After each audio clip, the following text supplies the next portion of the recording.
Okay, well, let's hope this doesn't continue to crash and cause me issues. This is the, well, I don't know if you guys can hear me right now, but we're going to assume you can. I took this test a couple days ago, it's the 10th, and I got a 71 on it. Let's see if we can bump this thing up to at least an 80. I have high hopes for this one. Hopefully full screening doesn't absolutely cause this thing to break again. It did. Okay, stop. Okay, well, apparently this browser doesn't want me to use full screen, so we're gonna not use full screen. Alright. Well, how would you appropriately categorize authentication method here? Well, as you can see, hopefully it's using two methods of authentication. First name is well, they're both something you know.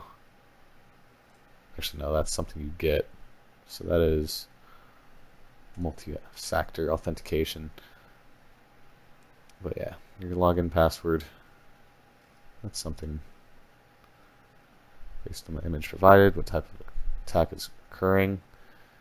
Ooh, SYN requests, my favorite. So SYN requests are what you do for trying to sync. They're called sync requests, and that's what you're doing when you're trying to sync with, or connect to another, something like a server. It's basically just saying I'm here, and sync acknowledgement packets are usually supposed to be sent back to that computer, but since its MAC address is spoofed, that means it sends it off to some other person. So this is a synchronization flood. Which following types of attacks occurs when an attacker sends unsolicited messages over Facebook Messenger. This one's fairly simple. You're going to be spamming. It's like spamming, but spamming over instant messaging. Yep. Next question. View the network diagram provided, which the following access control entries should be added to the firewall to only allow the human resources HR computer to have SMB access to the file server files over here. So SMB, that's going to be important.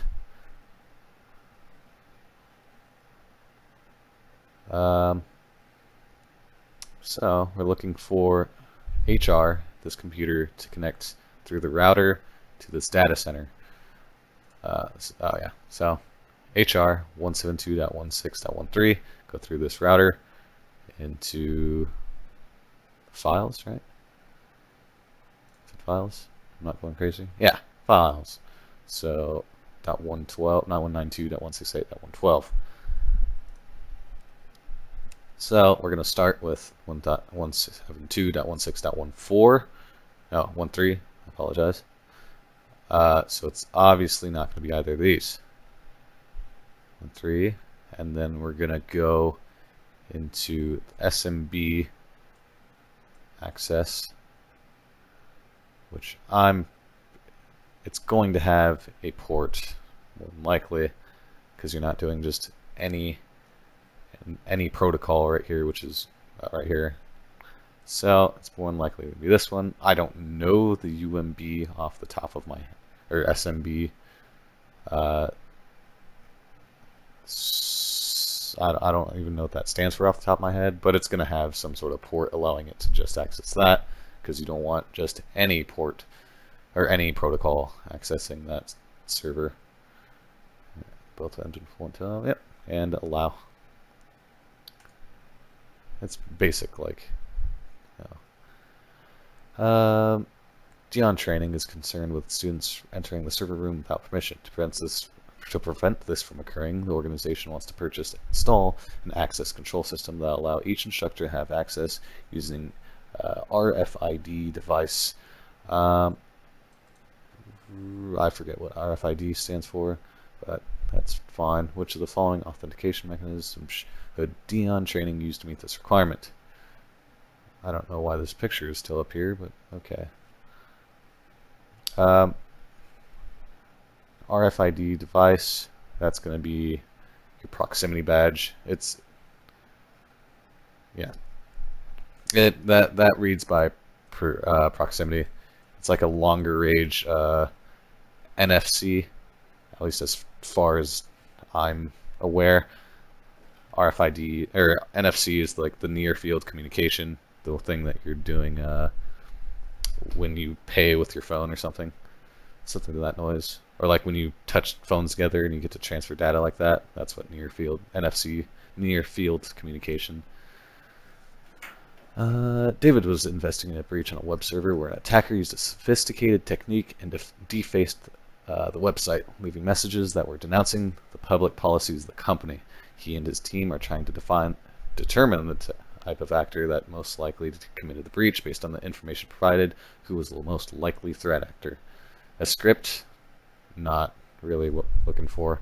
Threat actor is like a person or entity that did it, rather than a script which is written by said person or entity. A nation state, I doubt a nation state would be going after defacing your company. Organized crime would usually be after money of some sort. Hacktivists, which are like activists but with hack in their name, so also they get into things and deface companies and whatnot, so that is hacktivist. Hank is the network administrator responsible for managing the web server cluster for an e-commerce company. He's worried about failover and load balancing. He would like to use all the servers in the cluster to accomplish load balancing. What would be the best to accomplish? Well, he's trying to accomplish load balancing, and he's also trying to use all the servers in the cluster, which you would use Affinity for, because it will evenly. You have a device called the load balancer that will either do round robin, which is send each packet out at a separate time. Ooh, I could draw this in Paint. So you got your, well, that's bad. You got your server. This is going to be most information ever. That is a pie. Well, for the sake of time, you got your server, S, and then you got, or no, well, you got one of your servers. You got another server right here, another server, and you got your load balancer, which things are coming in through this way, and it's round robin would be sending them out each individually, and then, so yeah, that's round robin load balancing, and then Affinity is just utilizes all of them using the I shouldn't have posed that, but using load balancing. It's Affinity. It's whoever has space. That's the words I was looking for. Joss is the security admin for a large bank. He's worried about malware, specifically spyware, that could compromise customer data. Which the following is the best approach for the migration of this mitigation, of the threat. Ooh, he's worried about malware, specifically spyware. Computer usage policies, network anti-malware, and host anti-malware. Maybe.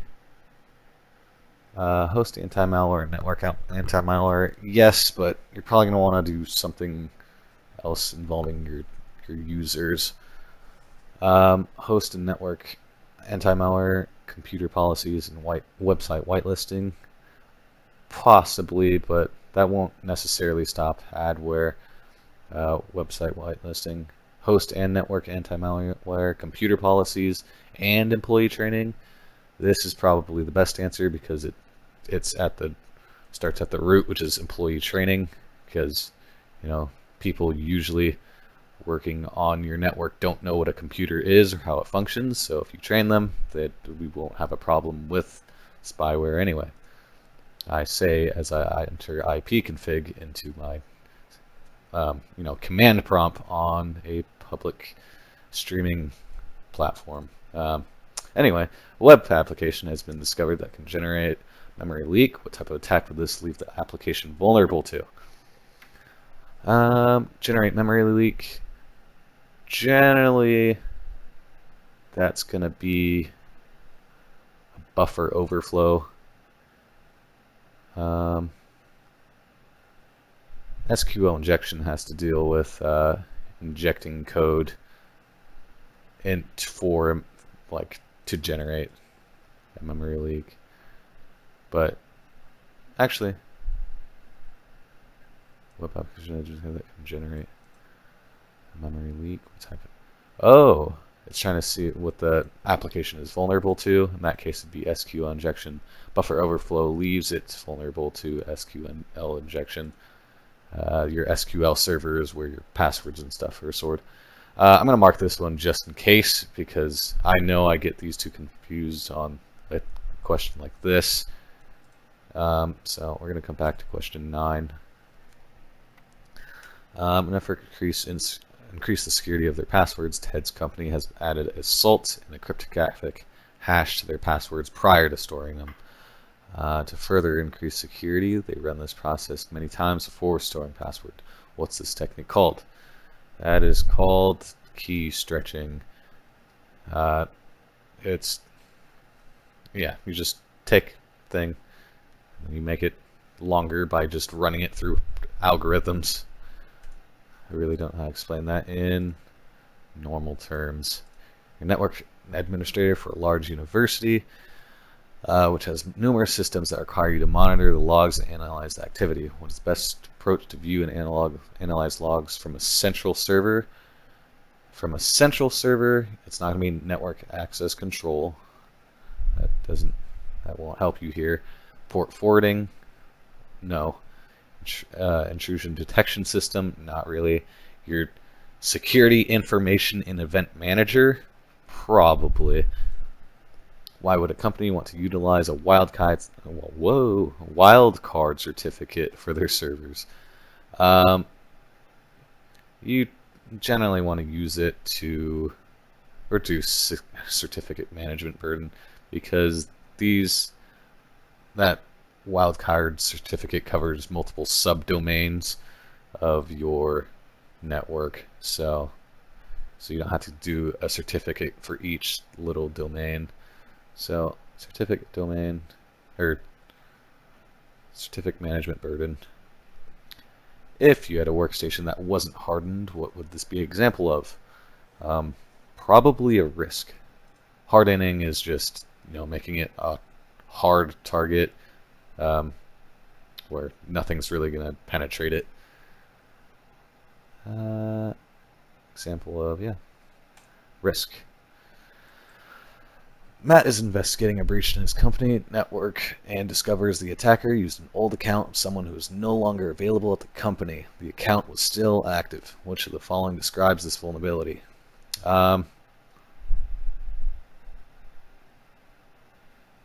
Which describes this vulnerability? Improperly configured accounts. Half of this test is going to be common sense, but you can use logic for any of these. Well, maybe not untrained user or default. Failure to patch systems. That reasonably sounds correct, but it's improperly configured accounts is probably the best answer. We'll mark it for review later just to be sure. Jeffrey, the Security Operations Center Director for Security Time Corporation, received a pop-up message on his workstation that said, "You will regret firing me, just wait till Christmas." That's unsettling. He suspects the message was from a disgruntled former employee. Side note, gruntled is an actual word that is the opposite of disgruntled. Gruntled is like happy. I am gruntled right now. Back on topic. Former employee, I have set up a piece of software to create this pop-up on his machine and is concerned that other code might be lurking that will create a negative effect on Christmas. He directs his team of cybersecurity analysts to begin search the network. That's a weird sentence. For suspicions for this suspicious code, what type of malware are they searching for? looking for a logic bomb. It's just logic bombs are, like bombs. They're set to go off at some point. Usually an event causes like a date or someone deleting an account off the server. Logic bombs or something someone can write. The public library has had a recent issue with their I can't read laptops being stolen from their computer lab. I made it this far into the Marine Corps. Like the Marine Corps has reduced my ability to read, so it's fine. Since this is a public library, it is not a high security area. Security area is fully accessible by patrons during the day. What is the best way to prevent the theft of the laptops? Probably, cable locks. That's more of a prevention than motion sensors or a detection. Mobile device management doesn't apply here unless this was private, like a private area or like a corporation's laptops or phones. CCTV is more of a detection system as well as motion sensors. So cable locks, just lock the things up to the table and not your lamp. Yeah, there's been stories of people locking things to a desk lamp. That won't stop anything. An analyst is reviewing the logs from the network and notices there have been multiple attempts from the open wireless network to access the networked HVAC control system. This actually happened to Target. Target is super unsecure apparently. The open wireless yeah. So next time you're in Target, be careful of your heating, ventilation, and air control system or air conditioning control system. The open wireless network must remain openly available so that visitors are able to access the internet. How can this type of attack be prevented from occurring in the future? Did it crash? Oh no, that was a while ago. Well, this time.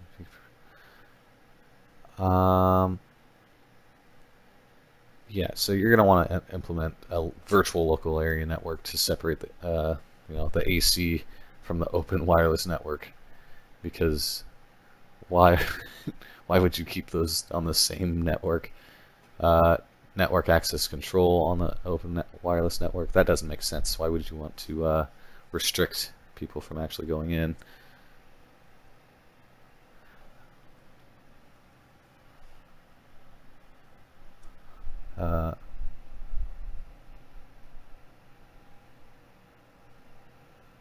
Sorry, I was reading something.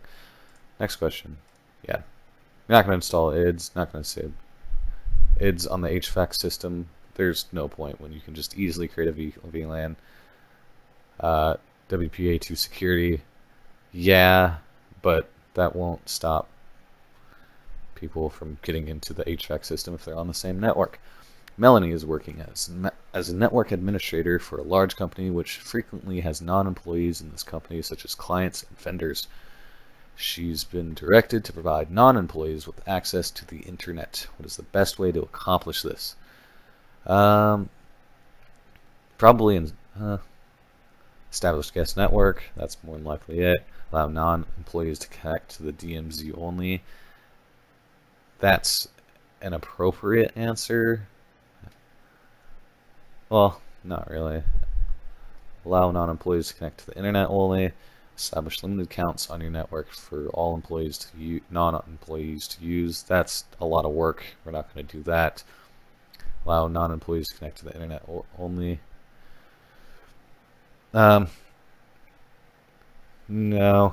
that doesn't even make sense because you need to be on a network to connect to the internet.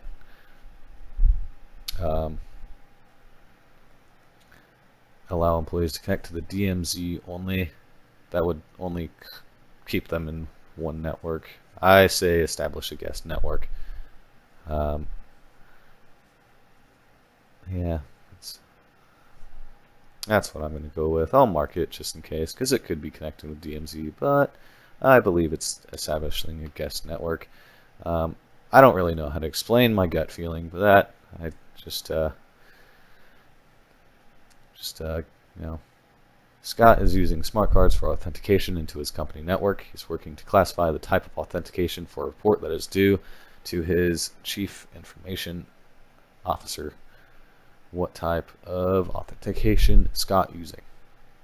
So smart cards are something you have on your person. That's a type 2.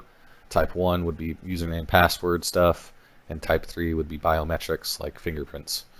Strong is not an answer here. I feel like we've gone over that. Which of these supersedes Blowfish? Blowfish is a encryption, symmetrical encryption.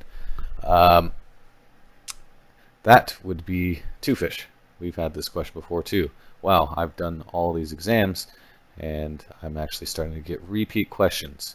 All of these exams have 70 questions on them. There's a lot of questions. Yeah, so Twofish, obviously, better than Blowfish. MD5 is a hashing algorithm that... Wait, no. MD5 is just something we don't use anymore. RSA is not even of the same encryption type. And PBK, that's a key stretching algorithm. Of the options below, choose the IP security, Internet Protocol, security protocol that provides authentication as well as encryption. Ooh. Authentication as well as encryption? I'm not sure. I need to look up more IPsec protocols. Whatever. That is an excellent question that I do not have an answer to right now. So we're going to go with a best guess and say ESP. Why not? So go back to 21 at some point. We'll see the answer. Of the following, which attack seeks to attack a website based on the trust of an authenticated user? Cross-site request forgery is what we're looking for. That involves them basically hiding the the domain name, the URL, sorry, and you authenticate into there, and then they have that information. Yeah, it's pretty nasty stuff. Authentication being like you can log into a bank, and now they have your bank like login info. It's not cool.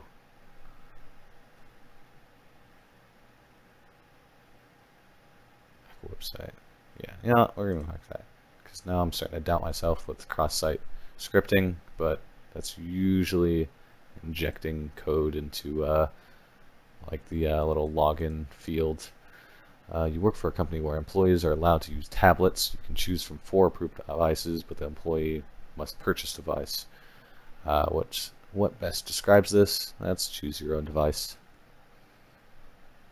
It's bring your own device, choose your own device. Company owned, personally enabled, and something that probably doesn't exist. In a risk analysis meeting, you're tasked with defining internal threats, which is not considered an internal threat. So anything from the inside going out, employees accessing external websites via company hosts, that is an internal threat. Looking for something that's not. Embezzlement, that is threat actors compromising a network through a firewall, that is an outside, and users connecting USB thumb drives, personal ones, to the workstation, that is super internal threat. So threat actors connecting or compromising a network through a firewall. You work for Big Data Incorporated as a physical security manager. You are concerned that the physical security at the entrance to the company is not sufficient. To increase your security, you are determined to prevent piggybacking. What technique should you implement first? Piggybacking is essentially just following someone in. Like say, one dude forgot his CAC or his badge, and another dude just, opens the door for him. Don't do that. You probably want to install a man trap, just so you can't just have two people enter at the same time. CCTV wouldn't really prevent anything. It would detect it, but it wouldn't prevent it. Security badges when entering the building. Yeah, that means you just scan them in. Same thing with here. RFID badge, scan another person in. Not supposed to do that. So Mantrap would best physically do that. Jennifer decided that the licensing cost for a piece of video editing software was too expensive. Same. Instead, she decided to download a keygen program to generate her own license key and install a pirated version of the editing software. After she runs the keygen, a license key is created, but her system performance becomes very sluggish and her anti-malware suite begins to display numerous alerts. Well, it doesn't ask me what this is, but it's a Trojan. That's, yeah, because it appeared legitimate. She executed it, and it was something else, like the Trojan horse from the Trojans. An attacker is trying to get a malformed query sent to the backend databases to circumvent the web page security. What type of attack depends on the attacker. Entering text into boxes on a web page that isn't normal text, but rather odd-looking commands designed to be inserted to database queries. That is SQL injection. Clickjacking is, the definition for SQL injection is like pretty much right there. Clickjacking is you mean to click on one thing, but behind the little picture right here is a thing as another button click, and then you click on that, and it sends you somewhere you did not want to go. Cross-site scripting. Not really looking for here. Don't really know how to explain cross-site scripting. Actually, wait. Web page security. This is cross-site scripting. SQL injection. Oh my god. These two are very similar to each other, as far as I'm concerned. Bluejacking is just essentially sending messages over Bluetooth. Blue snarfing, however, is where you can actually go into someone's... If someone's Bluetooth is enabled, you can actually go in there and steal their data, like, your anything on your phone, actually, any files. SQL injection. SQL injection is usually 1 equals 1. We're going to come back to this one, though. Cross-site scripting. Well, I mean, it's a script, so it's odd-looking commands. SQL injection is usually like a fairly straightforward command. The organization has been receiving a lot of phishing emails recently, and you are trying to determine why they're effective in getting users to click on their links. The latest email consists of what looks like an advertisement that is offering exclusive early access opportunity to buy a new iPhone at a discounted price. There are only 5 phones available at this price. What type of social engineering principle is being exploited here? So familiarity is dealing with another person. Scarcity is, something's scarce, so you have to buy it sooner rather than later, or else someone else is going to take it. Intimidation usually involves like like the law or someone higher. Trust is using someone that you know. Neo has been tasked with finding authentication service handled by a third party that would allow users to access multiple websites as long as the authentication service is supported by the website. What is the best choice? Probably going to want to use OpenID. OpenID is one-time password for pretty much everything. Could also be Shibboleth, but we'll come back to that. I'll come back to that. This one's pretty hard compared to the last one I just did. Lisa is investigating a network breach and discovered a program that was able to execute code within the address space of another process by using a target process to load a specific library. What is this called? It's able to execute code when the interest rates another process. This is loaded a specific library. This is going to be DLL injection. Don't ask me what DLL injection stands for, but it's not going to be any of the others. It's not going to be logic bomb. That's usually involves something else happening first. Session hijacking is more like remote desktop. Buffer overflow has to deal with you injecting more memory into something than it can read. And DLL injection is usually executing code within the address space of another process. So DLL, I believe, is like, it's some sort of file. I have to look it up though. I'll read everything after. Hilda needs a cost-effective backup solution that would allow for restoration of data within a 24-hour restoration something other RPO. The task requires that backups occur during a specific time frame each week, and then the backup should be transported to an offsite facility for storage. What strategies should Hilda choose to best meet these requirements?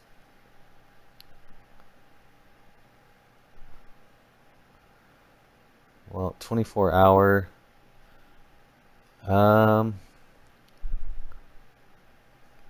Daily incremental. That would take too long to restore. It wouldn't be within 24 hours. Great disk-to-disk snapshots of the server every hour. Probably not. Configure replication of the data to a set of servers located at a hot site. Price backups. 24-hour RPO. I cannot remember what RPO stands for. This is bad. Well, this is going to be the one I'm going to look up. RPO.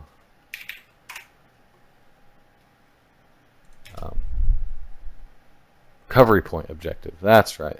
All right. I mean, that's doesn't help me here at all, but probably want to, well, conducting full backup to tape won't really, the backups are transported to an offsite facility for storage. Well, yeah, you're gonna, if it's for an offsite facility for storage, it's probably gonna be a full backup daily to tape, because that will give you a restoration of data within a 24-hour period. Backups occur during a specific time frame each week. Backups should be transported to an offsite facility for storage. It could be. Yeah, I haven't gotten many questions about 24-hour restoration stuff, so we're gonna come back. I'm gonna come back to that one. Our company office utilizes open concept floor plan.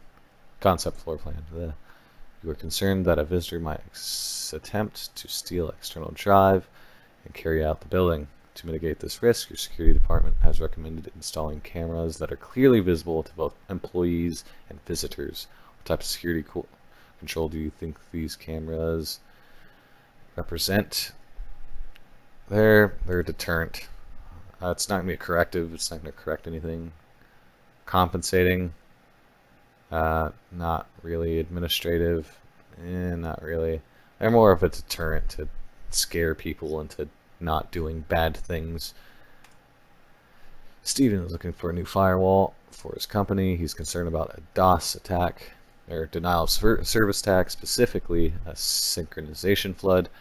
Which of the following is the best option to protect against a syn flood event? Bastion,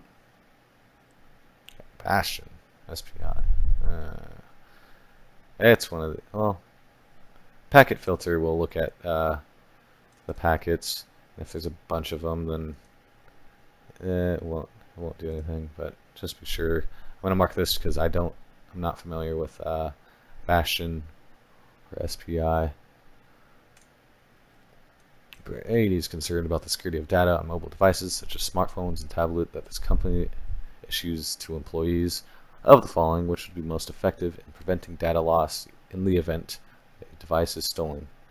The most effective in preventing data loss would probably just be remote wipe.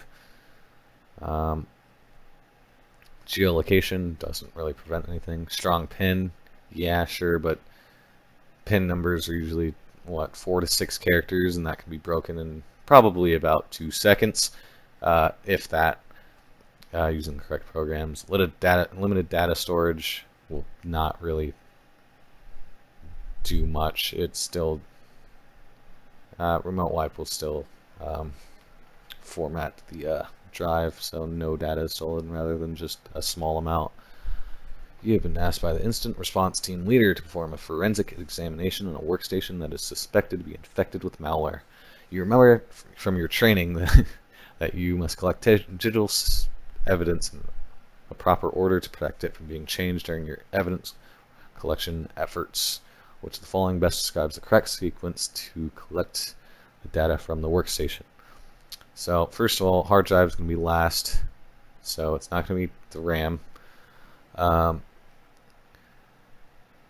You're going to want to start usually with a CPU cache because the CPU has a very tiny amount of memory in it.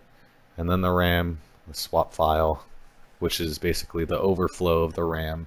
It's just sent on a little file, like a volatile file on the hard drive. So it's going to be this one. You currently hold the position of a network director and have been tasked with creating next year's budget. You requested $250,000 in order to fund the cyber incident response team, which the following should not be submitted as part of your budget request. Training expensive, probably. ALE, that's your annual loss expectancy. So that's going to be part of that fund. Equipment expensive, probably part of that fund. Man-hour expensive, more than likely part of that fund. And training is either done in-house or those nerds can do it on their own time. Corbett is managing, that was an interesting name, managing the security at his company, and one of his greatest concerns is that employees might exfiltrate sensitive data by walking out the front door with it. Of the following, which should be implemented first. IPS is intrusion prevention system. That's more of something coming from outside the network. Routine audits of user machines. That really won't stop anyone from walking out the door. It might detect, you might, find some evidence of that, but it would be already too late. VLAN, virtual local area network, would not stop anyone from walking out of a door. And then USB blocking, that will stop people from plugging in USBs and exfiltrating data that way. As network security analysts, you've been instructed to bring an affected system back into the company's environment and verify it will not lead to another incident. You have tested, monitored, and validated that the system is not currently being compromised. Which process have you completed? You just completed recovery. So, tested, monitored, and validated. It's not currently being compromised. Yeah. So you just recovered, and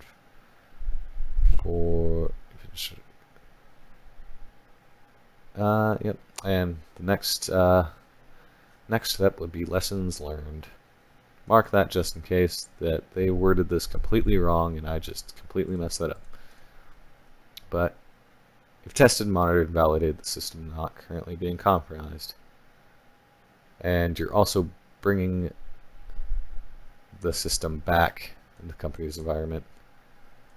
So you've already contained it, so I assume it's recovery. Jamie is worried some users on her network could be accessing files they don't have a reason to view, such as files not required for the job, which would best determine if this is happening. Usage audit and review.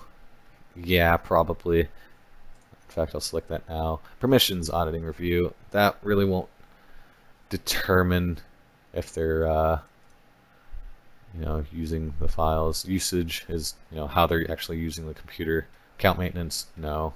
Policy review, no. That's just explaining your policies, and that won't stop anybody or prove anything.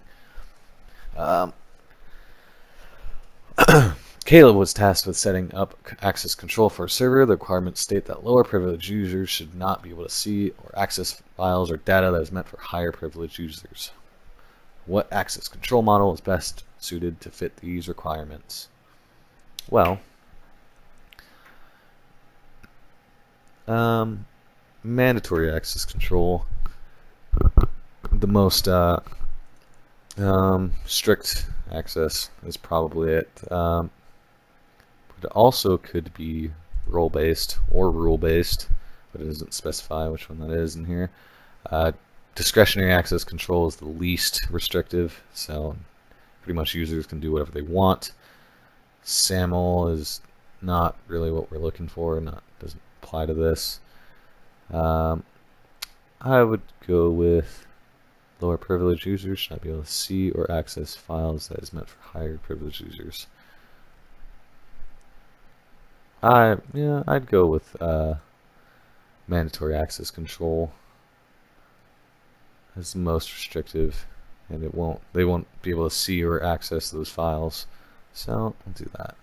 Of the following, what best describes an hack that attaches some malware to a legitimate program, so when it's installed on a machine, malware is inadvertently installed as well. Trojan horse, we've been over this many a time. Tyson believes there's a problem accessing the dynamic host configuration protocol server from the specific client and would like to check by getting a new dynamic IP address. What command? Oh, I know this one. ipconfig./renew. Hell yeah. Scott is a CISO of a bank. He received an email with a suspicious link encouraging him to click on the link for a survey. Being security minded, he doesn't normally click links. However, this email calls him by name and claims to be a follow-up from a conference he recently attended. Which of the following describes what is happening here? Well, it is whaling, but it's also social engineering, considering he doesn't normally click links, but it calls him by name, so it's social engineering. But just in case that this test is an asshole, I'm going to mark this for review for later. Nick works for a small company as a security administrator. That was an interesting sound. He's attempting to improve security throughout the network. Which steps should be taken first? Attempt to improve security throughout the network. Probably turn off unneeded services on all computers. Acceptable use policies. Improve network throughout the acceptable use policies. Yeah, but I think you should turn off all the services on all the computers, because if you don't need them, why are they on there? Steven is working to implement biometrics for his company, and he's trying to get false rejection rate and the false acceptance rate, so that FRR and the FAR to the same level. What is the term appropriate for this? That is your crossover error rate. Yep, that's when those are equal. Wi-Fi Alliance recommends a fast rate of how many characters in length for meet the WPA2 personal security requirements? 16. 16 will make your 16 characters in a password will make your password to be able to be cracked in about something like 1 billion years. 1 is probably less than a millisecond. 6, I think, was like 2 seconds. Yeah, it gets exponentially harder with per character. You'll notice there are more entries in your network's domain name system that point legitimate domains to potentially harmful IP addresses. What best describe this attack? DNS poisoning has DNS name, and that's what it does. Backdoor is just going around security somehow through a backdoor. Advanced persistent threat is usually if another country is attacking you, and Trojan or country or very large organization with time and resources to attack you repeatedly. A Trojan horse, we've seen many a question on Trojan horses. You are currently employed by a social media website. You want to integrate users' accounts with other resources from the web. Integrate, yeah, okay. In order to do so, you must allow authentication to be used across different domains, and while doing so, you must expose your users' passwords to these services. Of the list of principles, which would be the most effective at accomplishing this goal? Probably not OAuth. You must allow authentication to be used across different domains. Different domains. This is a good question. I've gotten like the same questions for practice 5 than I did 4. These are all very good questions that I need to study. Across different domains. So we're looking for encryption. Kerberos isn't really going to do that. SAML, I wish I knew what that stood for still, but it slips my mind at the current moment. One authentication might be it. OpenID could also be it. What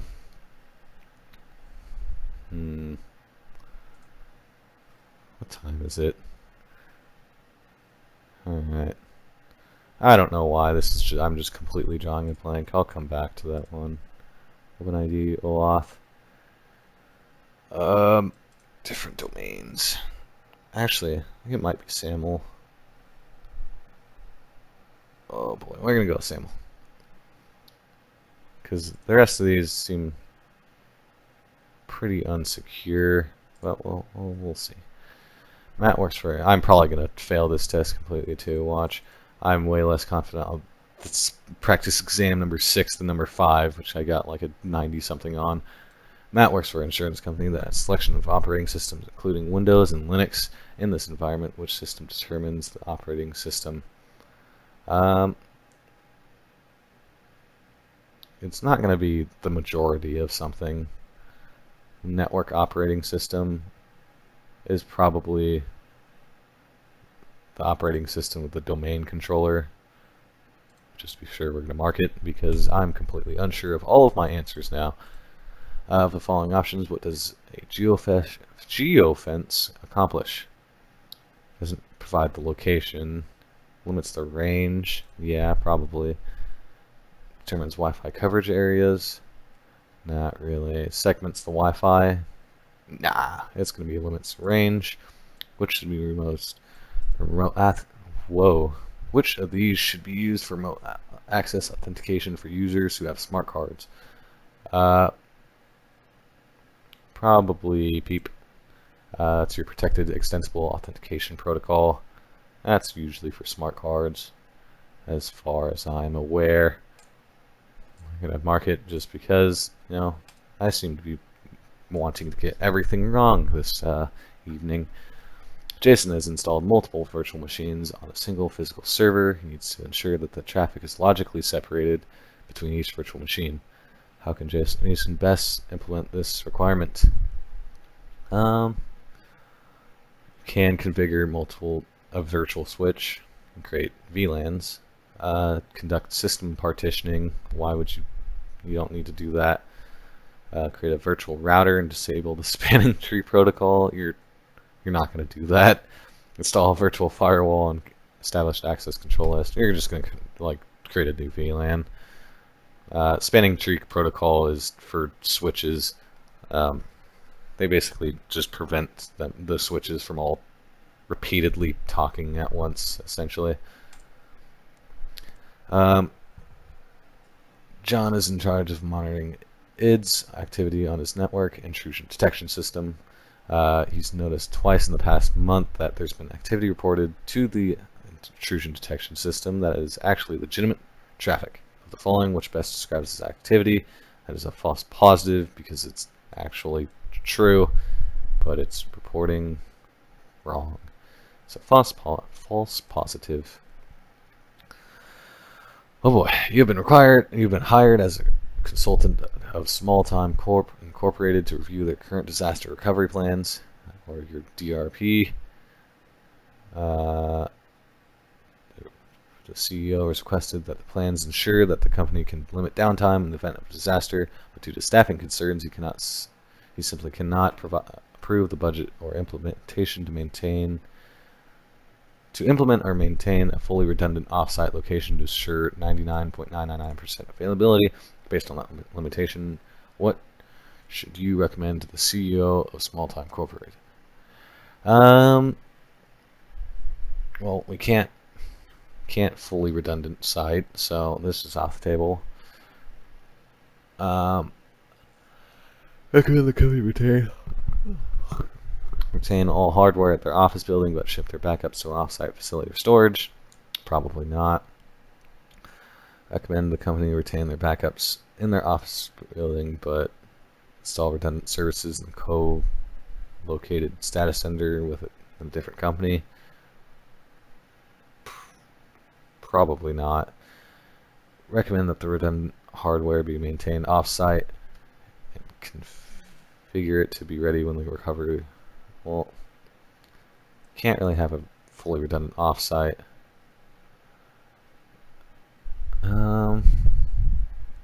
We also have staffing concerns to worry about.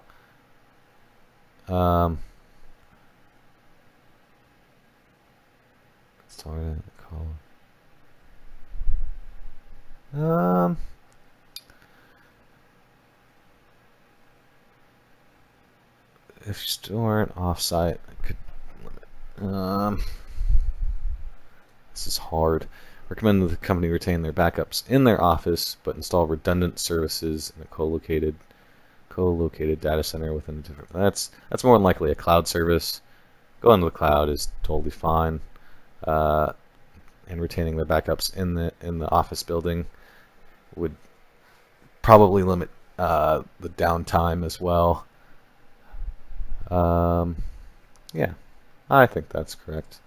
I'm probably totally wrong, but that's fine. I'm still learning most of the things I guessed. Matthew is working to set up a new wireless access points throughout his company. The wireless access point has just a radio transceiver and no additional functionality. What best describes the WAPs?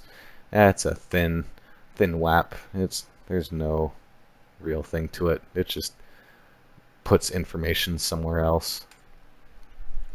Marcia is currently setting up accounts for a company and would like to set up accounts for an Oracle database server. Which would be the best type of account to assign for the database server? Probably an admin account, because it's the database service account I'm not familiar with. User and guests is probably not something you want either. You want someone who can be trusted with this database. Brian manages the network at his company. He's been using SNMP, which is your simple network management protocol, for many years, and is currently using SNMP version 2. Someone recently suggested upgrading to version 3. What is the primary benefit that can be achieved by this upgrade? Version 3, I don't know if it's much faster. It does integrate with Seam. Uses CHAP authentication. It's encrypted. I don't think it's encrypted. It can be integrated with Seam for aggregation of all these. I think I'm probably gonna fail this exam in particular. I have high hopes for tomorrow, but I'm going to redo this test later tonight. Then, if I fail it, you are installing a network for home-based businesses. There are only 4 things that will use a wireless local area network. When you're installing, The only four things that will use a wireless local internet. You're installing a small office router between the LAN clients and the internet source, which the following is good source for a WPA2 pre-shared key password. Well, again, you're not going to need this bad boy.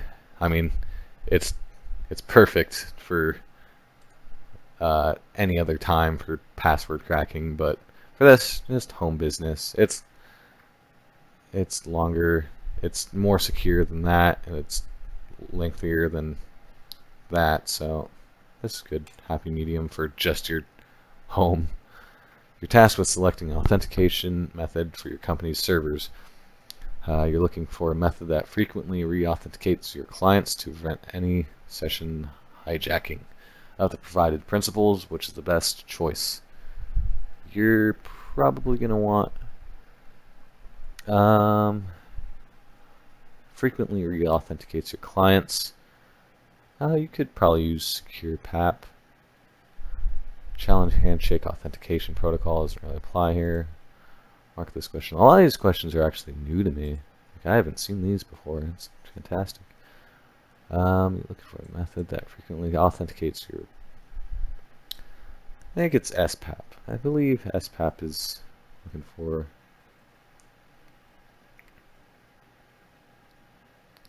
Challenge handshake authentication. Actually, challenge handshake authentication protocol. It more like, yeah, we'll go with that. Oh, this is embarrassing. I was just doing so well. Look. On this test, I got a 90%. This test is going to be a solid 70. Nate is the network administrator responsible for your database cluster at his company. His connections are load balanced in the cluster, with each new connection being sent to the next server in the cluster.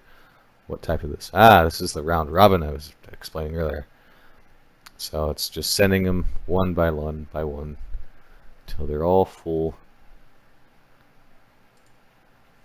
Joel manages network security for an insurance company. He's concerned about the offices that are too open to public traffic and exposed RJ45 jacks where someone can access the network. Which of the following is best to address his concerns?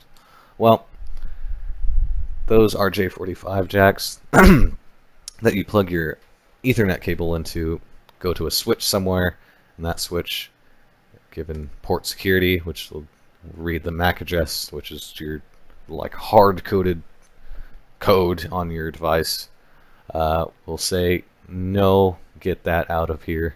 And this is when someone calls your office after you try to plug into the switch.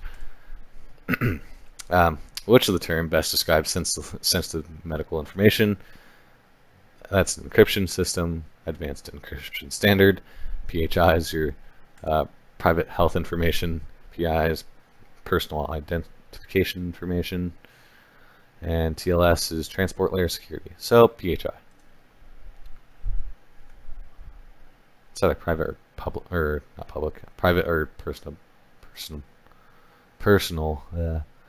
Mark has currently configured a new e-commerce server. He's concerned about security issues. So which of the following would be the best location to place his e-commerce server? Well, if you're going to put it e-commerce, just probably going to want to put it in your DMZ so that people can access it, but it's not really connected to your internal network or intranet. Extranet would usually be more private for other companies. Your organization wants to install a new accounting system and is considering moving to a cloud-based solution to reduce the cost, reduce the information technology overhead cost, to improve reliability, and to improve availability. Your chief information officer is supportive of this move since it can be more fiscally responsible, but the chief risk officer is concerned with housing all of the company's confidential financial data in the cloud provider's network, which is fair.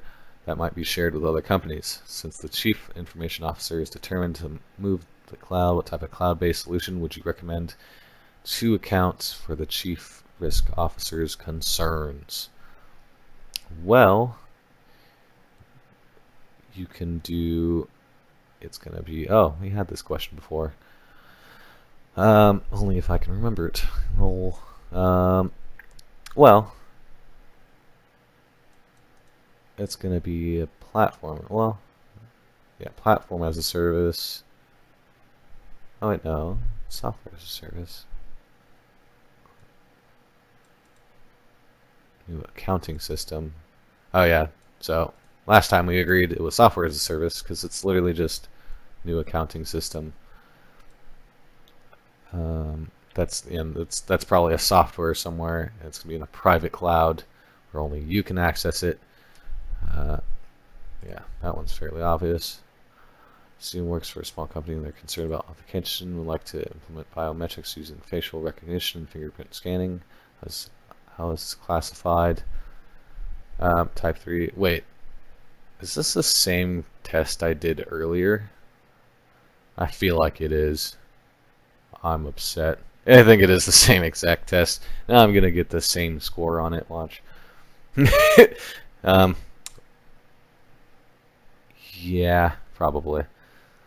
Well, type 3. That, yep. Is biometrics, type 3. This is the primary difference between intrusive and non-intrusive vulnerability scan. Intrusive scan could, yeah, intrusive scan could potentially disrupt operations. That is very true. Non-intrusive scan will not find most vulnerabilities. Not really.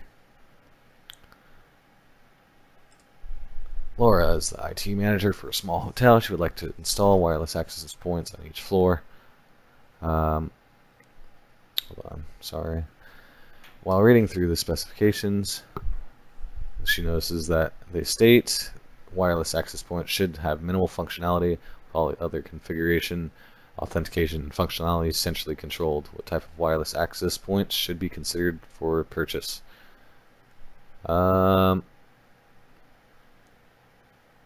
Controller based. I think I got this one wrong also. You can have, well, you don't want them fat, obviously. Controller based, not really. Standalone, not really. Only thing is 802.111. Controller based could possibly be it. I'm not familiar with this term. Standalone is, no, you don't want that. And this is the, that is the standard, is the word I'm looking for, standard for wireless, type of wireless. And we're looking for a type of access point, so I'm going to go with controller based. Laura is worried about an attacker getting information in regard to a company's network's resources, which would help. What protocol should be implemented that would help mitigate this risk?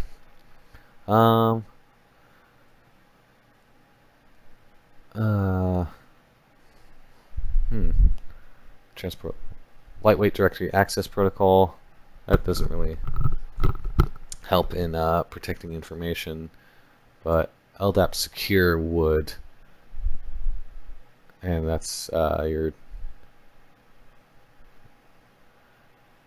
networks resources. Transport layer security, that's not really what we're looking for. That's not really, it's a protocol, but it's not. Oh. LDAP's S will probably hide that information. Just mark it because I'm going to fail. One of your projects fit a wireless local internet network that doesn't require users to provide any credentials to connect. What is this describing? It's an open network. You don't provide anything. It's just open. Received an email from Bob, your investment banker, stating that you completed the wire transfer of $10,000 to your bank account in Vietnam. Yeah, I've definitely done this with you guys, and I'm failing it again. That's amazing. You immediately call Bob and ask what's happening. Bob explains that you received an email for you requesting the transfer, but you insist never sent it. What aspect of PKI is best? is used to best ensure that the sender actually sent a particular email message. Non-repudiation is the best aspect. Yeah, well, watch as I fail. No, oh my god. Yeah, 78%. So, a little bit better than 71. Let's go back and look at the answers that I got wrong. I wonder if I can go full screen. Huh? Looks like, oh, nope. Not doing that noise. I don't know what's going on with this streaming thing, but apparently it doesn't like full screen on this website in particular. Oh, it is active. Oh, wants all the servers in the cluster to perform a load. Oh, so he wants all the servers. Okay.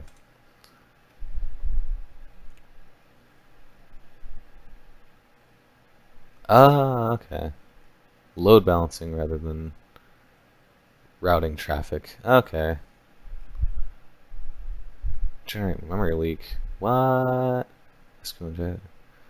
Well, I'm going to do research, and hopefully next time I have a test tomorrow. This is ridiculous. However, the test tomorrow only requires a 70% to pass because it's the Marine Corps test, and I don't have to worry about the actual test until Friday. But I think I've got this. Well, I will study until about 11 or 12 tonight, and then yeah, I guess I'll be ending the stream and my failures now.